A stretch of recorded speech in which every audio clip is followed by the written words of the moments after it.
In this video, I'm going to talk to you guys about 15 wealth principles that will completely change and shape your life. Let's go ahead and jump straight to the video. Number one, cap your lifestyle at 70% of your income, max. Right? Wealthy people don't scale their expenses with every pay raise. So when they make money, they're not trying to spend more, get a nicer house, get a nicer car, etc., etc.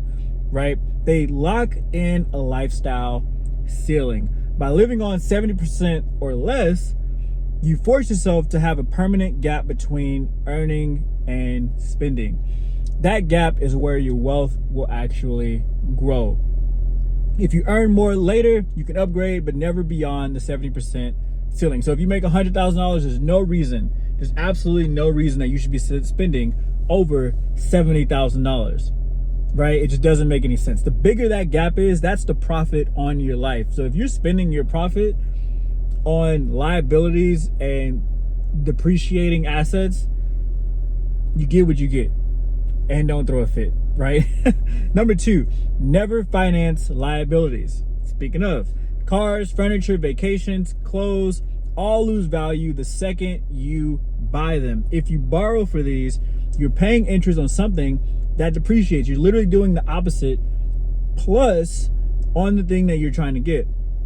That's how the middle class stays broke. Use debt only for things that cash flow. Businesses, real estate, investments, assets, appreciating assets, right? Other than that, stay away from it. Do not finance it. You can buy stuff used, or you can just save money. You don't necessarily, go back to number one.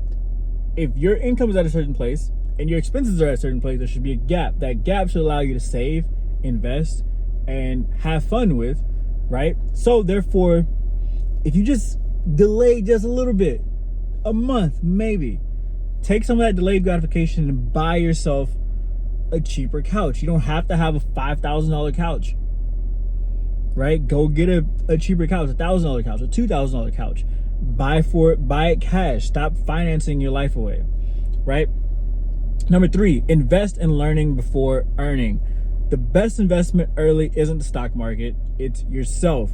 A single high income skill like sales, copywriting, marketing, coding, design, social media, etc., can out earn a single lifetime of penny pinching or savings. Spend aggressively on mentors, books, and courses before you obsess over saving nickels. Number four, make money invisible. People overspend because money sits in their main account. That's a huge one. The fix, automate transfers into separate accounts or investments as soon as you get paid automatically, where you're not the one thinking about it. That's the best way to do it. If you don't see it, you don't spend it. Out of sight equals growing wealth, right? At least it should, if those things are automated. Number five, raise your minimum standard of income. Stop hoping for more and set a personal non-negotiable. I refuse to earn less than $10,000 a month, right? When you go and you accept a job or you go and you do something different, what is your baseline minimum that you're going to say no to every single time? That it has to be over this number. Do you have that number? If you don't, that's why you're making less. That's why you make less than that number that you want. Right? When you raise your standards, your brain automatically stretches for ways to hit that new floor. New skills, opportunities, or offers. Low standards equals low results. Set a minimum standard for yourself. Number six, buy time, not things. Every purchase either steals your time or buys your time. A new gadget locks you into more hours of work. Outsourcing chores, investing in automation, or simply buying freedom tools will buy you time. Prioritize freedom over toys. The toys, they don't really do anything anyway. And when you have all the freedom, when you have all the time, then you go get the toys. When you have all the money you need and have all the stuff, then go buy the toys, right? But if you don't have the time now, not only are you wasting your money on toys, but you don't even have the time to use the toys that you're buying. You see what I'm saying? So go create the time first and then get all the other stuff later. It just, do it in order or you will be frustrated. It is what it is. Number seven, force assets to buy your luxuries. Instead of spending paycheck money on vacations, cars, and watches, make a rule. You only buy luxuries when your investments pay for them. Example, you want a $5,000 vacation, only book it when your investments generate $5,000 in cash flow passively, right? This ensures luxuries never set you back.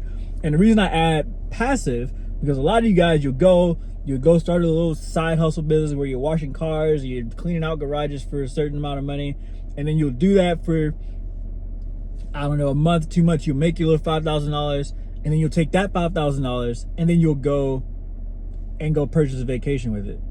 The side hustle isn't for vacations. The side hustle is to create wealth. So yes, that $5,000 that you made in your side hustle is awesome by all means, but now you have to go take that money and invest it in something that creates the $5,000 on a monthly basis passively.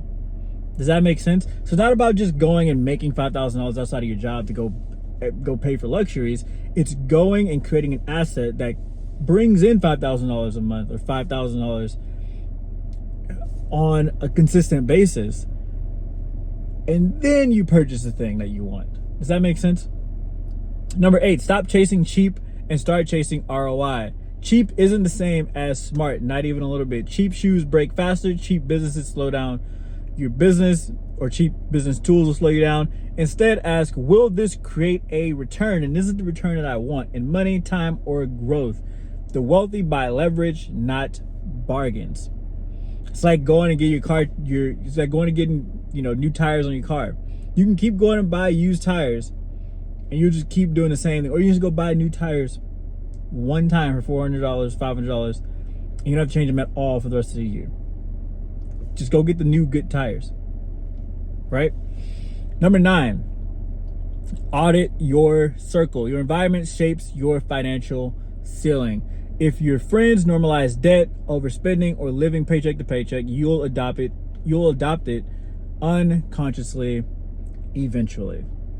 If they normalize investing, scaling, and savings, you'll also do the same, because that's all you guys will talk about. Audit ruthlessly. Money is contagious. What are your friends doing? What is your family doing? What are the people around you doing with money, and how do they think about money in the first place? If it's not the way that you want to think about money and not the way that you think they should be thinking about money, you probably don't want to be talking about money with those people. Does that make sense?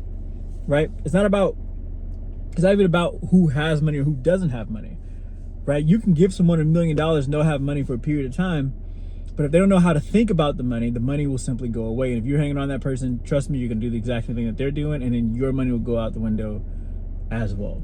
You take someone who doesn't have money, but understand how money works.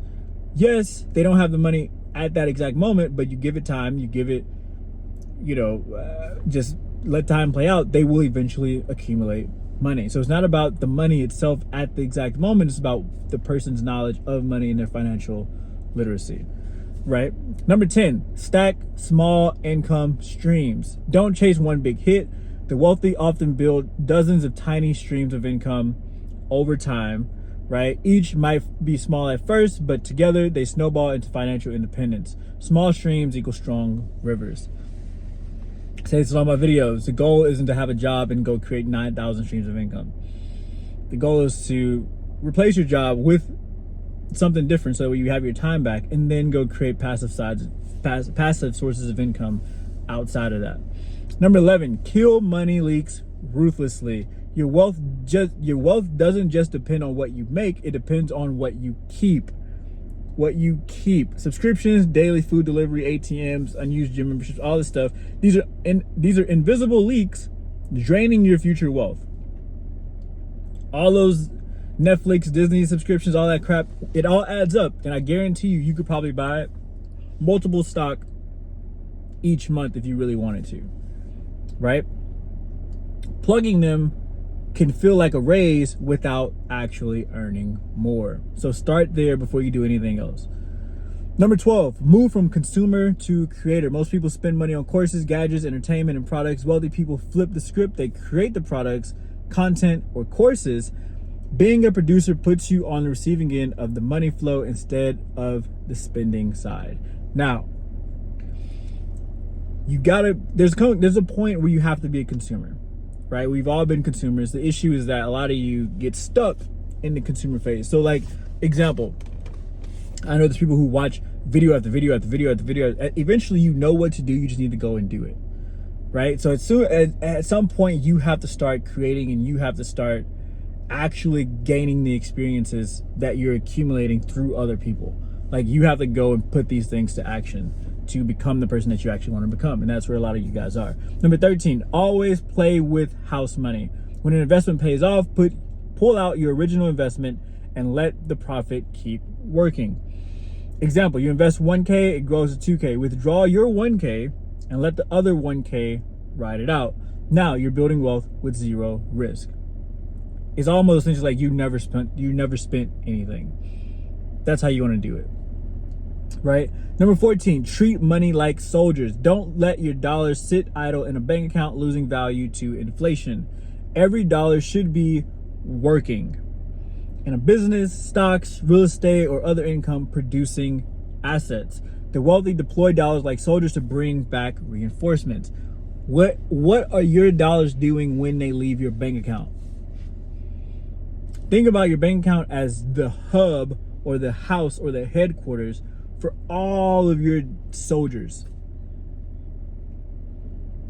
When there's a withdrawal, where are they going?